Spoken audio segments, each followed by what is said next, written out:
تو کسی بھی ملک کی فورن پالیسی کو آخر چلاتا کیا ہے؟ کیا اس کے اتحاد، اس کی معاشی طاقت، یا کوئی اس سے بھی گہری چیز؟ آج ہم بالکل پاکستانی سفارتکاری کے مرکز میں اتر کر اس کی اس خود مختار نبض کو سمجھنے کی کوشش کریں گے۔ سوچنے والی بات ہے یہ جملہ، یہ آخر بتاتا کیا ہے عالمی سٹیج پر پاکستان کی منفرد پوزیشن کے بارے میں؟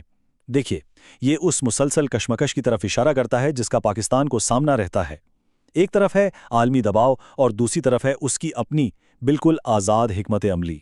ٹھیک ہے، تو پاکستان کی ڈپلومیسی کو اگر ٹھیک سے سمجھنا ہے نا، تو پہلے عالمی شطرنج کی بساط پر اس کی جگہ کو سمجھنا بہت ضروری ہے۔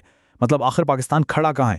حقیقت یہ ہے کہ پاکستان مسلسل بڑے عالمی فیصلوں کے بالکل مرکز میں رہتا ہے۔ ذرا سوچئے، چاہے وہ خلیج میں بڑھتا ہوا تناؤ ہو، ایشیا میں نئے اتحاد بن رہے ہوں، یا پھر سپر پاورز کے درمیان بدلتے ہوئے رشتے، پاکستان ان سب کے سنگم پر بالکل بیچ میں کھڑا ہے۔ اور بس یہیں سے اصل کھینچا تانی شروع ہوتی ہے۔ دیکھیں، ہر عالمی طاقت کی یہی کوشش ہوتی ہے کہ پاکستان اس راستے پر چلے جو ان کے مفاد میں ہوں، اور یہ راستہ اکثر اس راستے سے ٹکرا جاتا ہے جو پاکستان نے اپنے لیے چنا ہوتا ہے۔ اور سنیے، یہ کوئی نئی بات نہیں ہے، یہ ایک ایسا چکر ہے جو بار بار دہرایا جاتا ہے۔ جب تک پاکستان باہر کی توقعات کے مطابق چلتا رہتا ہے نا، سب ٹھیک رہتا ہے، سب پرسکون رہتا ہے، لیکن جس لمحے وہ اپنی خود مختاری کا اظہار کرتا ہے، دباؤ کا کھیل شروع ہو جاتا ہے پھر سے۔ لیکن یہاں ایک ٹویسٹ ہے۔ اس دباؤ کی جو نوعیت ہے نا، وہ اب بدل رہی ہے، اور موجودہ چیلنج کو سمجھنے کے لیے ہمیں یہ جاننا ہوگا کہ یہ کھیل خود کیسے بدلا ہے۔ یہ ایک سادہ سا جملہ اصل میں اس پوری تبدیلی کا خلاصہ کر دیتا ہے۔ آج دباؤ ڈالنے کے جو ہتھ کنڈے ہیں وہ ماضی سے بالکل مختلف ہیں۔ پہلے دباؤ کا مطلب ہوتا تھا کھلی پابندیاں، بلیک لسٹنگ، اس طرح کی چیزیں۔ اب یہ کھیل بہت ہوشیاری سے پالیسی کے چینلز کے ذریعے کھیلا جاتا ہے۔ یہ ایک کہہ سکتے ہیں کہ نرم لیکن بہت گہرا دباؤ ہے۔ تو یہ دباؤ کے نئے ہتھیار ہیں کیا؟ دیکھیے، یہ ہے نیا طریقہ کار۔ کسی خاص شخصیت کو ٹارگٹ کیا جاتا ہے، کہیں سے کوئی معاشی تار ہلا دی جاتی ہے، کوئی سفارتی راستہ بند کر دیا جاتا ہے، یا پھر بس کسی اسٹریٹجک پروجیکٹ کی رفتار آہستہ کر دی جاتی ہے۔ اور ان تمام الگ الگ حربوں کے پیچھے مقصد صرف ایک ہے: پاکستان کو لائن پر رکھنا، اسے ایک مقرر دائرے میں رکھنا، اور اسے اپنے فیصلے خود کرنے سے روکنا۔ تو سوال یہ اٹھتا ہے کہ آخر یہ دباؤ ڈالنے والے ہیں کون؟ یہ اثر و رسوخ کے ماہر کون ہیں؟ کیا یہ کوئی ایک ملک ہے، یا پردے کے پیچھے کئی چہرے ہیں؟ یہ تشبیہ بہت دلچسپ ہے، ایک بلینڈڈ کچن۔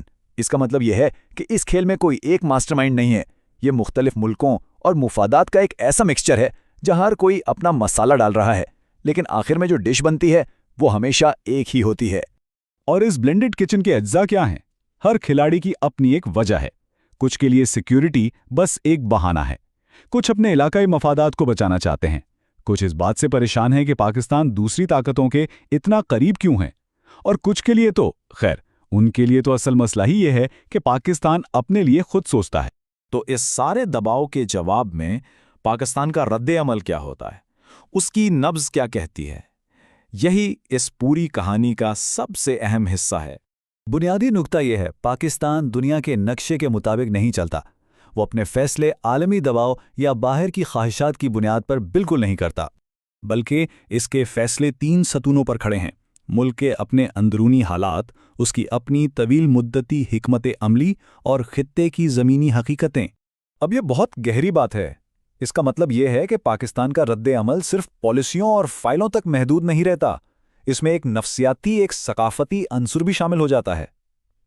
اکثر اوقات دباؤ کا اثر الٹا ہوتا ہے، وہ عزم کو اور زیادہ مضبوط کر دیتا ہے۔ اور اس طرح ہم اس کہانی کے اس موڑ پر آ پہنچتے ہیں جس کا اگلا باب ابھی لکھا جا رہا ہے۔ فی الحال صورتحال ایک تعطل کا شکار ہے۔ ایک طرف دنیا کا مطالبہ ہے کہ پاکستان اپنی کچھ پالیسیاں بدلے، اور دوسری طرف پاکستان کا موقف یہ ہے کہ دنیا کو اپنی کچھ غیر حقیقی توقعات کو کم کرنا ہوگا۔ تو پیچھے کون ہٹے گا؟ یہی تو اصل سوال ہے نا؟ اور اس کا جواب صرف وقت ہی دے گا۔ کیا عالمی طاقتیں دباؤ اور بڑھائیں گی، یا پاکستان اپنی جگہ پر ڈٹا رہے گا؟ اور یہ آخری بات اس پوری بحث کا نچوڑ ہے۔ ایک بات تو طے ہے، پاکستان وہ فیصلے نہیں کرتا جو دنیا چاہتی ہے، پاکستان وہ فیصلے کرتا ہے جن کا تقاضا وقت کرتا ہے۔ اور شاید یہی وہ حقیقت ہے جو دنیا کو سب سے زیادہ بے چین کرتی ہے۔